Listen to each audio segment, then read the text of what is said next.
Hello ಮಕ್ಕಳೇ, praise the lord. ಮಕ್ಕಳೇ, ಮತ್ತೊಮ್ಮೆ ನಿಮ್ಮನ್ನು ಡಿಜಿಟಲ್ ಸಂಡೇ ಸ್ಕೂಲ್ಗೆ ನಾನು ಸ್ವಾಗತ ಮಾಡ್ತೇನೆ.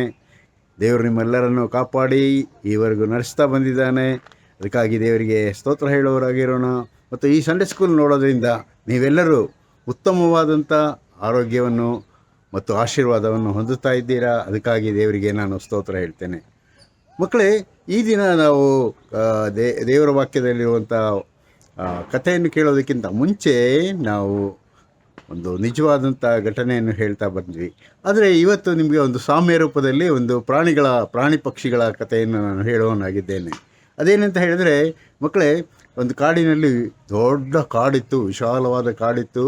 ಆ ಕಾಡಿನಲ್ಲಿ ಪ್ರಾಣಿ ಪಕ್ಷಿಗಳೆಲ್ಲ ವಾಸ ಮಾಡ್ತಾಯಿದ್ವು.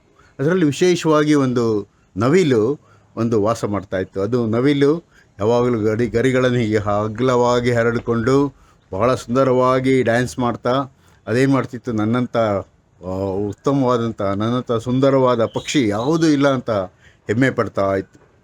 ಹೀಗೆ ಅದು ಯಾವಾಗಲೂ ಪ್ರತಿದಿನ ಗರಿಗಳನ್ನು ಬೀಸ್ಕೊಂಡು ಡ್ಯಾನ್ಸ್ ಮಾಡ್ತಾ ಹೀಗೆ ಹೀಗೆ ಹೀಗೆ ಅಂತ ಹೇಳಿ ನೀವು ನೋಡಿದ್ದೀರಲ್ಲ, ಹೀಗೆ ಡ್ಯಾನ್ಸ್ ಮಾಡ್ತಾ ಇರ್ತದೆ. ಅದು ನೋಡೋದಕ್ಕೆ ತುಂಬ ಸುಂದರವಾಗಿರ್ತದೆ.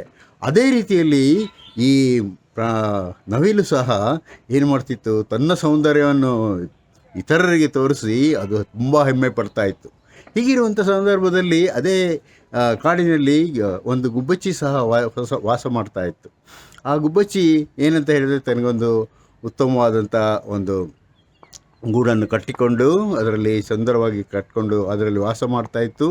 ಜೊತೆಯಲ್ಲಿ ಇತರ ಪಕ್ಷಿಗಳಿಗೂ ಅದು ನೀವು ಸಹ ಕಟ್ಕೊಳ್ಳಿ ಅಂತ ಹೇಳಿ ಒಳ್ಳೆಯ ಬುದ್ಧಿ ಮಾತುಗಳನ್ನು ಹೇಳ್ತಾ ಇತ್ತು.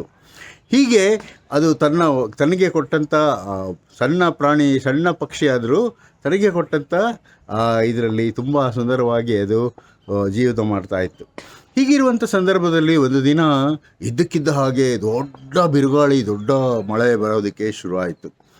ಆಗ ಈ ನೃತ್ಯ ಮಾಡ್ತಾ ಇದ್ದಂಥ, ಡ್ಯಾನ್ಸ್ ಮಾಡ್ತಿದ್ದಂಥ ಈ ನವಿಲಿಗೆ ಏನಾಗ್ಬಿಡ್ತು, ಸಂಪೂರ್ಣ ಒದ್ದೆಯಾಗಿ ಹಾರೋದಕ್ಕಾಗದೆ ಹೀಗೆ ನಡ್ಕೊಂಡು ಹೋಗಿ ಒಂದು ಬದಿಯಲ್ಲಿ ನಿಲ್ತು. ಆದರೆ ಈ ಗುಬ್ಬಚ್ಚಿ ಆದರೂ ಬೇಗನೆ ಅದು ಹಾರಿಕೊಂಡು ಹೋಗಿ ಎಲ್ಲ ಪಕ್ಷಿಗಳಿಗೆ ಹೇಳ್ತದೆ, ಬೇಗ ಬಂದು ನಿಮ್ಮ ಗೂಡುಗಳನ್ನು ಸೇರಿಕೊಳ್ಳಿ ಅಂತ ಹೇಳುವಾಗ ಎಲ್ಲ ಪಕ್ಷಿಗಳು ಅವು ಹೋಗಿ ತಮ್ಮ ಗೂಡನ್ನು ಸೇರಿಕೊಂಡು, ಹೀಗೆ ಈ ಮಳೆ ನಿಂತ ನಂತರ ಆ ಗುಬ್ಬಚ್ಚಿ ನವಿಲಿಗೆ ಹೇಳ್ತದೆ, ನೋಡು ನೀನು ತುಂಬ ಸೌಂದರ್ಯವಾಗಿದ್ದೀಯಾ ಅಂತ ಹೇಳಿ ಡ್ಯಾನ್ಸ್ ಎಲ್ಲ ಮಾಡಿಕೊಂಡು ಭಾಳ ಹೆಮ್ಮೆ ಪಡ್ತಿದ್ಯಾ. ಮಳೆ ಬಂದಾಗ ನಿನ್ನ ಗತಿ ಏನಾಯಿತು ನೋಡಿದ್ಯಾ ಅಂತ ಹೇಳ್ತು. ಆದರೆ ಅದೇ ಗುಬ್ಬಚ್ಚಿ ತನ್ನ ಒಂದು ಬುದ್ಧಿಶಕ್ತಿಯಿಂದ ಅದು ಏನು ಮಾಡ್ತು, ಇತರ ಪಕ್ಷಿಗಳಿಗೆಲ್ಲ ಹೇಳಿ ಕಾಪಾಡುವಂತಾಯಿತು. ಆಗ ನವಿಲು ಹೇಳ್ತದೆ, ಹೌದು, ನಾನು ತಪ್ಪು ಮಾಡಿಬಿಟ್ಟೆ, ನಾನು ನಿನ್ನ ಮಾತನ್ನು ಕೇಳಬೇಕಿತ್ತು, ನಾನು ಇತರರಿಗೂ ಸಹಾಯ ಮಾಡುವಂಥ ಆಗಿರಬೇಕಿತ್ತು. ಆದರೆ ನನ್ನನ್ನೇ ನಾನು ಹೆಮ್ಮೆ ಪಡ್ಕೊಂಡು ನಾನು ತಪ್ಪು ಮಾಡಿದೆ ಅಂತ ಹೇಳಿ ಆ ನವಿಲು ಹೇಳ್ತು.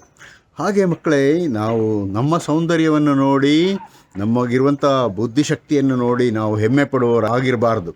ಯಾಕಂತ ಹೇಳಿದ್ರೆ, ದೇವರು ನಮಗೆ ಕೊಟ್ಟಂಥ ಬುದ್ಧಿಶಕ್ತಿ, ಜ್ಞಾನ, ಪ್ರೀತಿ ಎಲ್ಲವೂ ದೇವರನ್ನು ನಾವು ಮಹಿಮೆ ಪಡಿಸುವಂಥವರಾಗಿರಬೇಕು, ಇತರರಿಗೆ ಸಹಾಯ ಮಾಡುವಂಥವರಾಗಿರಬೇಕು.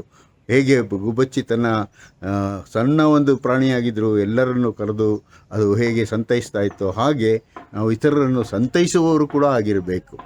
ಹೀಗೆ ಮಕ್ಕಳೇ, ನಾವು ದೇವರು ಕೊಟ್ಟಂಥ ಹೆಮ್ಮೆಯಿಂದ ದೇವರು ಕೊಟ್ಟಂಥ ಜೀವಿತಕ್ಕಾಗಿ ನಾವು ದೀನತೆಯಿಂದ ನಾವು ಜೀವನ ಮಾಡಬೇಕೆ ಹೊರತು ನಾವು ಹೆಮ್ಮೆ ಪಟ್ಕೊಂಡು ಗರ್ವದಿಂದ ಇರುವಂಥವರಾಗಿರಬಾರ್ದು.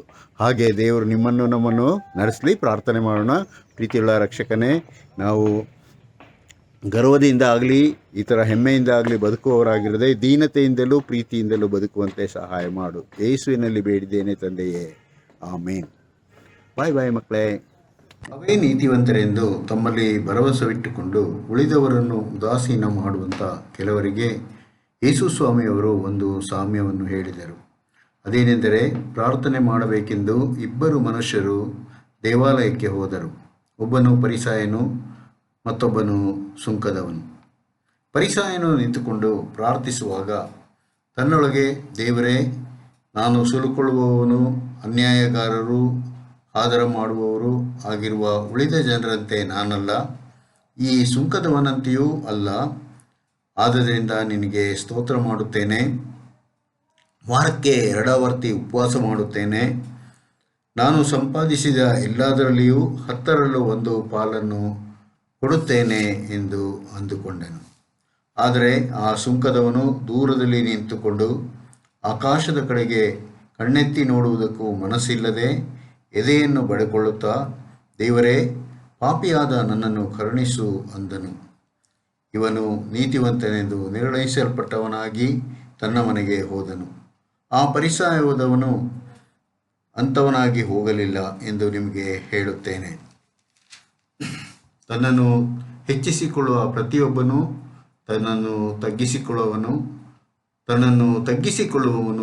ಹೆಚ್ಚಳ ಪಡುವನು ಎಂದು ಹೇಳಿದನು. ಪ್ರೀತಿಯುಳ್ಳ ಮಕ್ಕಳೇ, ನಮ್ಮನ್ನು ನಾವು ಹೆಚ್ಚಿಸಿಕೊಳ್ಳದೆ ಇರೋಣ. ನಮ್ಮನ್ನು ತಗ್ಗಿಸಿಕೊಂಡು ಯೇಸುಕ್ರಿಸ್ತನ ಮುಂದೆ ಬರೋಣ. ಆತನಿಗೆ ವಿಧೇಯತೆಯಿಂದ ದೀನತೆಯಿಂದ ಜೀವಿಸುವುದನ್ನು ಕಲಿಯೋಣ. ದೇವರು ನಿಮ್ಮನ್ನು ಆಶೀರ್ವದಿಸಲಿ. ಪ್ರಾರ್ಥನೆ ಮಾಡೋಣ. ಪ್ರೀತಿಯುಳ್ಳ ನಮ್ಮ ತಂದೆಯ ದೇವರೇ, ಮಕ್ಕಳು ವಾಕ್ಯವನ್ನು ಕೇಳಿದ್ದಾರೆ. ಅವರನ್ನು ಆಶೀರ್ವದಿಸು. ಮಕ್ಕಳ ತಂದೆ ತಾಯಿಗಳನ್ನು ಆಶೀರ್ವದಿಸು ಸ್ವಾಮಿ. ಕೇಳಿದಂಥ ಪ್ರತಿಯೊಬ್ಬರನ್ನು, ಸಂಡೇ ಸ್ಕೂಲ್ ಟೀಚರ್ಸ್ ಅವರನ್ನು, ಸಭಾ ಪಾಲಕರನ್ನು, ಸಭಾ ಹಿರಿಯರನ್ನು ಆಶೀರ್ವದಿಸು ಸ್ವಾಮಿ. ಯೇಸುವಿನಲ್ಲಿ ಬೇಡಿದ್ದೇವೆ ತಂದೆಯೇ, ಆಮೇನ್.